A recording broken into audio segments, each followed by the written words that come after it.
right, so now I'm ready to go to Hunter College. My parents didn't feel that I needed to go to college. A girl doesn't have to go to college. You'll meet somebody, you'll meet a nice boy, you'll get married, you don't need college. I said, I am going to college. I don't care. You paid for Seymour's college, and I said, I got into a city college, and it was $10 a semester, and they loaned you the books, like in high school. So you didn't even have to pay for the books, and you brought them back. So meanwhile, I said, I will work, and I will make my way. You just give me room and board.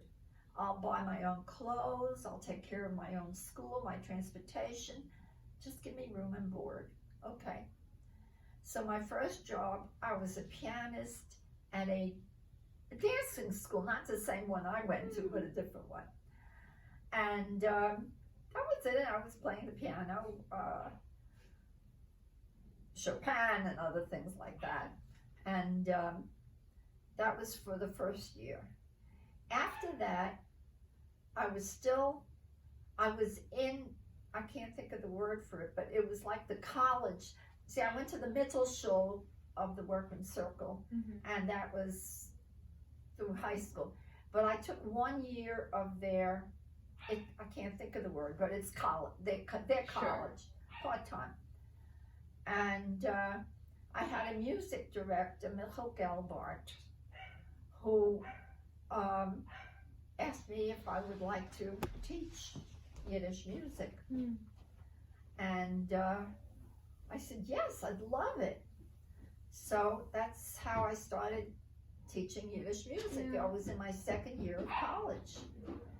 And I taught during my second year, my third year, and my fourth year. And it was all down in Brooklyn.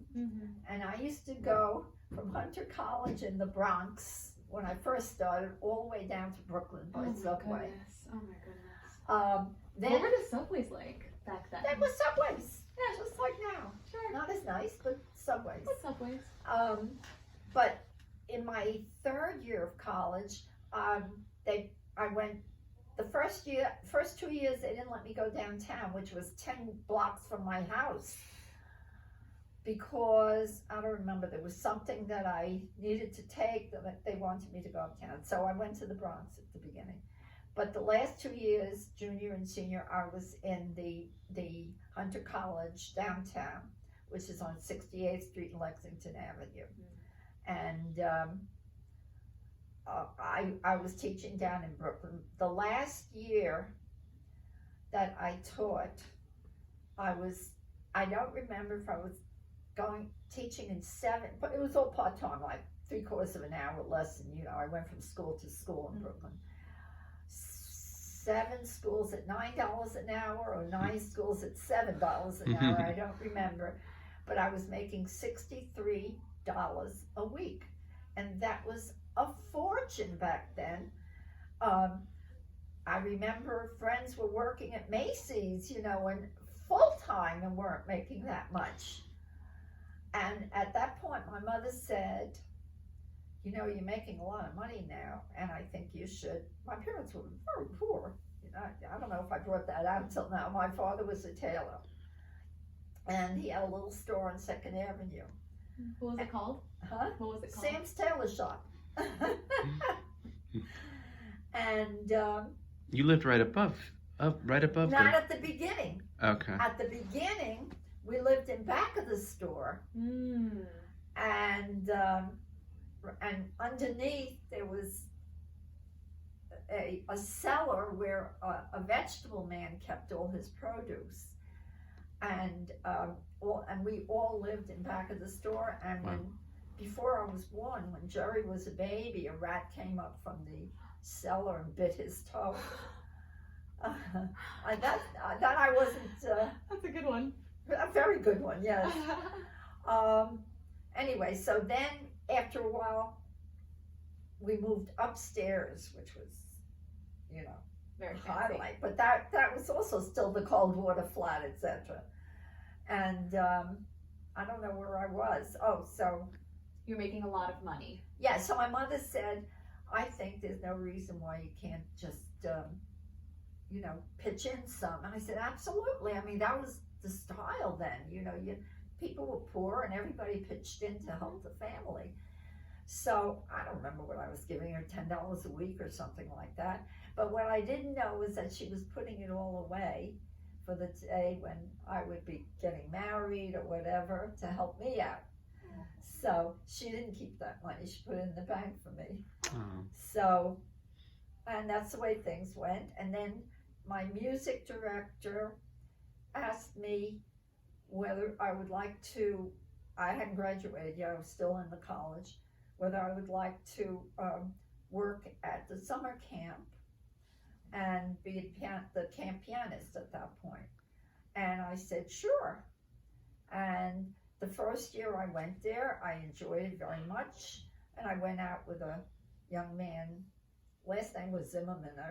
and I got friendly with a whole bunch of the people there.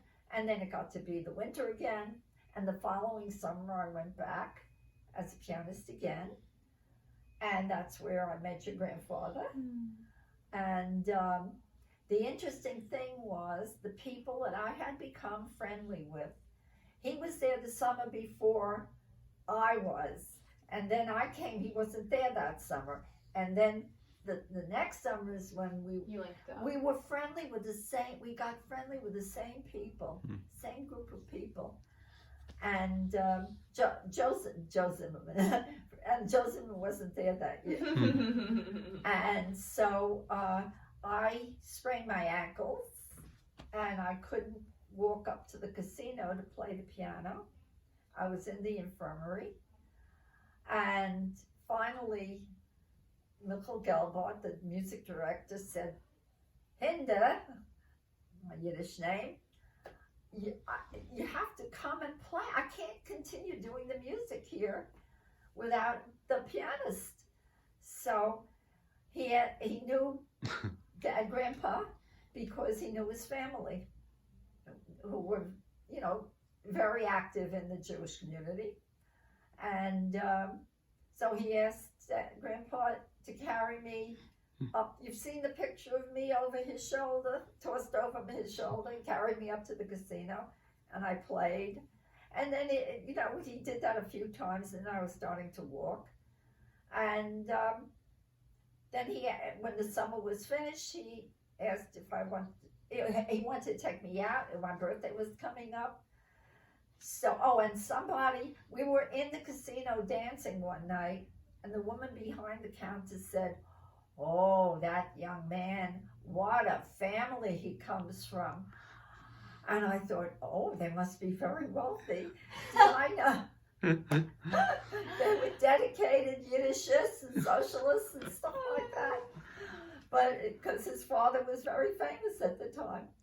Anyway, so I didn't know. I didn't understand that. Well, he took me out, and I didn't know.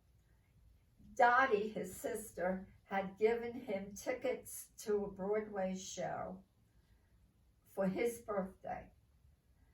And he took me out to the Broadway show for my birthday. What show was it? Do you remember? I don't remember. He'll remember.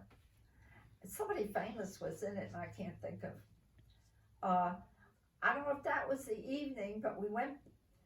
He knew one of the early evenings, he knew one of the actresses in the show, and we went backstage afterwards, but I don't remember the name or anything. He'll remember. So fun. Yeah, we'll do a whole section. So that's when we started, and then he took me out to eat. So I thought, oh my God, look at this. He's taking me to the theater and to eat. And then we started seeing each other, and the rest is history. I would love to pedal back slightly and hear just a bit more about your family. I don't really know much about your parents and siblings. My father came from Poland, very poor. He was 19 when he came, and what was his name? Sam. Sam, right, Sam. And he was here for a short period of time. Then it was World War I, and he got drafted. They told him if he went into the army, he could become an American citizen. So he did. He went into the army. He fought over in France. And I have pictures of that somewhere. And then when he came out, well, he had learned how to be a tailor when he was in Europe, you know.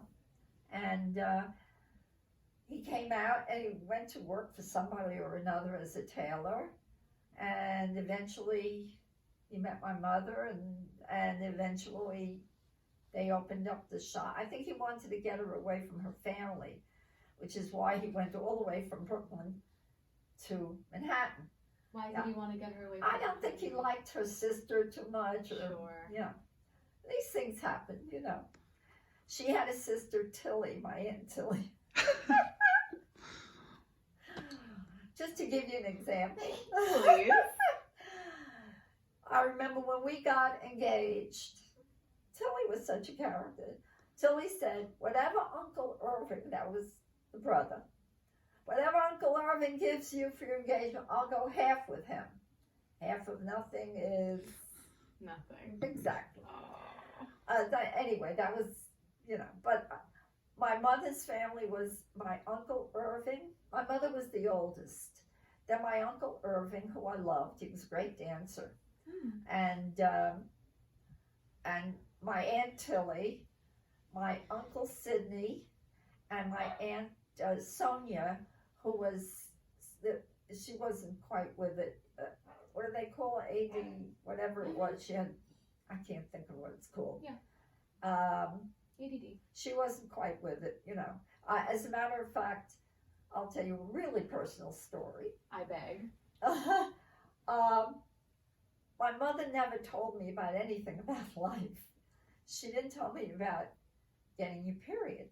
Sure. Or anything like that. Well, they had two stories connected with that. One, my Aunt Sonia was sleeping over, and there was a box of Kotex on the dresser. What's that? Kotex? Sanitary pad. Oh. And I said, what is this? And she said, a sanitary pad. no, she said, it's a headache pad. You put it around the head and tie it in the back. So I thought, yeah, that's good. That sounds good. And then when I was 12 years old, I went to the movies, to matinee. And while I was there, I got my period. I had to go to the bathroom, and I got very frightened because I was bleeding. Yeah. And I came home, and I told my mother, and she slapped me across the face. And I said, why did you do that? I didn't do anything. It was so that the bad demons, the bad devils whatever. won't Yeah. get you. You know, it's like, I can't think of the words right now. I know them all, but I can't think of it right now. Yeah. So that's an old Yiddish thing. Oh my God, that's so funny. Yeah, and then she finally explained to me what was Right. going on. And I don't know what else. Oh, and that was, my father was a tailor. Mm-hmm. My mother came to the United States. She was a little girl. She was about 7 or 8 or 9, something like that. Where was she from originally? She came from Russia. Mm-hmm. And also poverty. And they came to the United States, probably, there must have been, what do you call it? What's the word I'm looking for when they went after the Jews?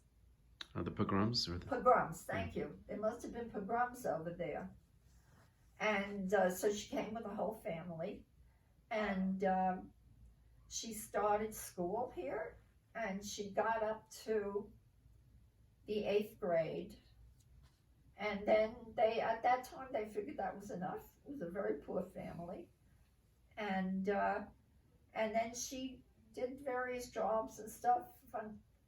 One job that I know she got was she sneaked into getting into the chorus of a vaudeville show.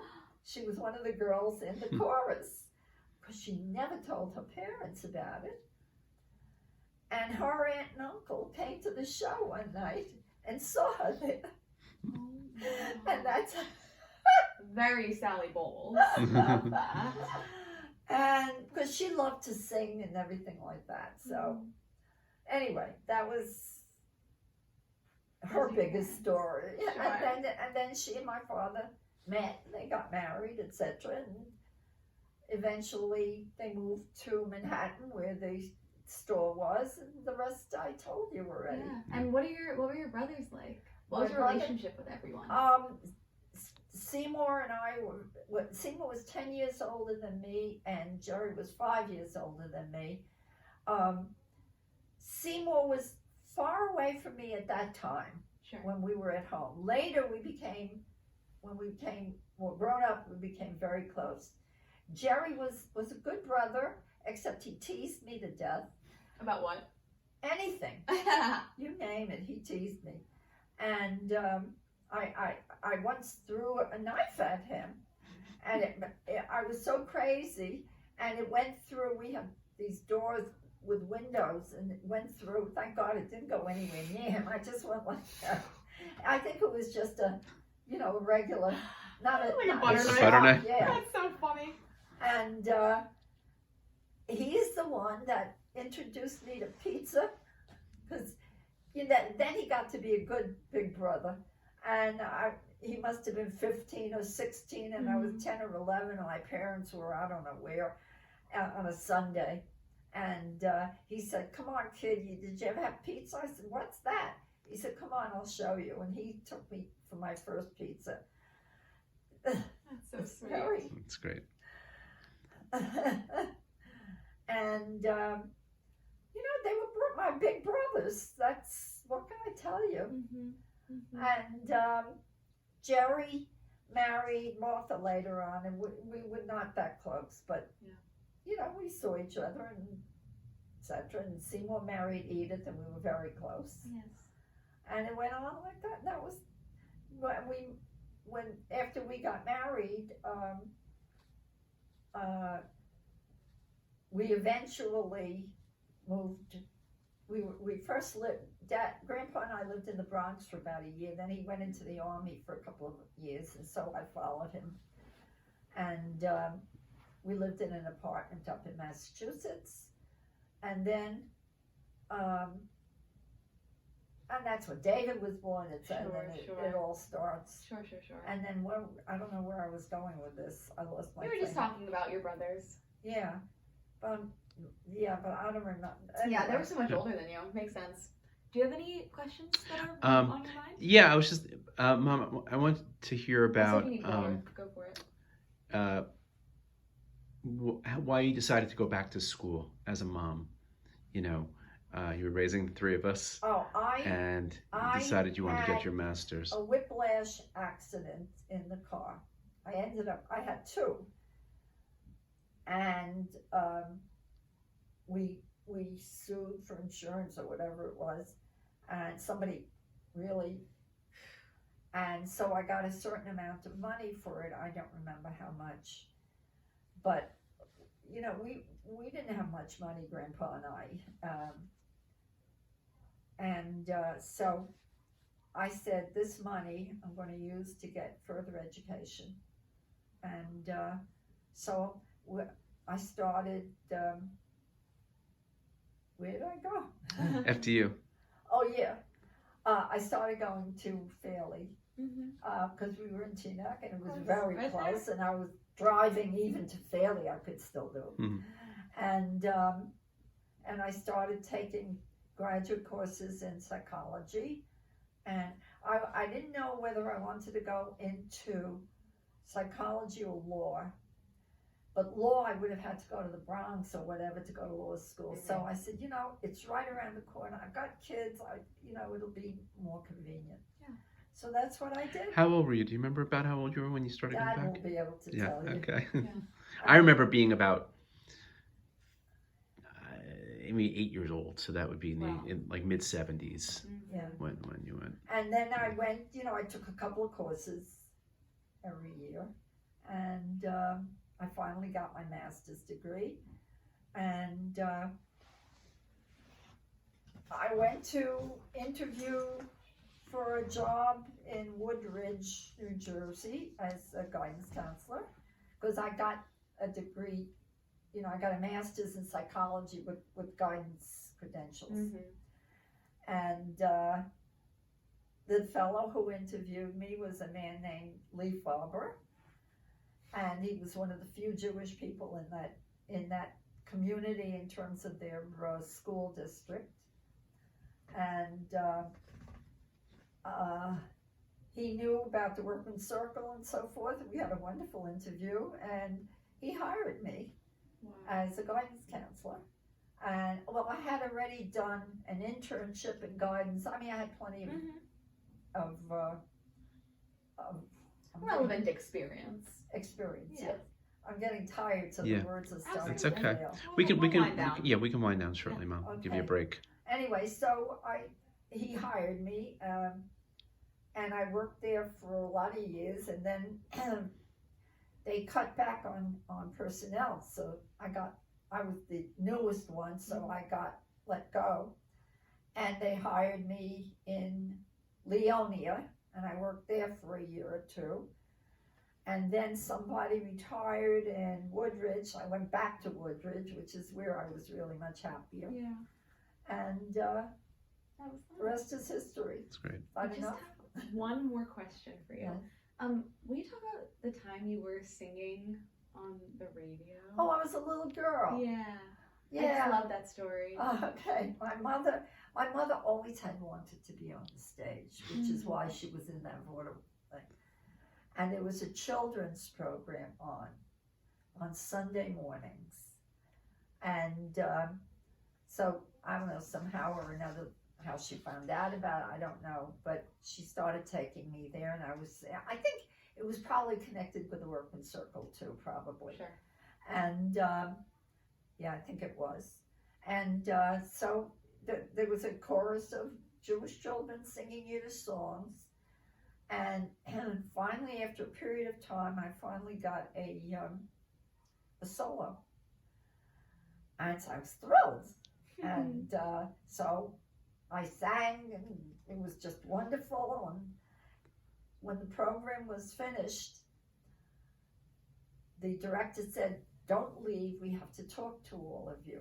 Go sit in," there was a part where for audience.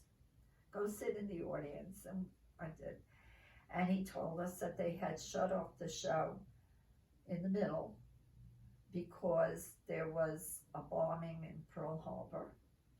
And so the news went on, and, that the program was shut off. And then I heard that my solo hadn't gone out, and I was so mad. But then the second thing, as soon as that was finished, I thought, oh my God, they're bounding us. I didn't know where Pearl Harbor was. Sure. I was a little girl. Well, who knew where Pearl Harbor was anyway at that point? And that was, I had solos after that, but that was the first. That was the biggie. That's Any great. other questions? I think that's great for now, Mom. Yeah. Thank you so much. Thank you so This much. is great. You did perfectly. I did? That was brilliant. Oh, I forgot one thing. Yes, please. I love theater too. Yeah. And I went to, there was a can't think of the word, not a community house, Like a cultural center Local. or It whatever. was a Local theater? Yeah, I can't think of the word. Well, anyway, that was on 70th Street, and they had a drama group there. It was like a Y, but it was Sure. it was not Jewish. Yeah. And so they had a drama club there, and I got involved with the drama club, and I used to be in plays. I think you might have seen some pictures of me in I plays. wonder. We'll have to find this. I don't know, but anyway, What were you in? I'll have to think about it. Yeah. We'll come Right back to this it. minute, my brain No, is you're getting fine. tired. Oh, thank you so much, Grandma. This is great. Oh my Mom, God. thank you. This is so exciting. This is awesome. Yay. Okay. All right. All right. All right. You get a break. Yeah. Yeah, I want to go lie down.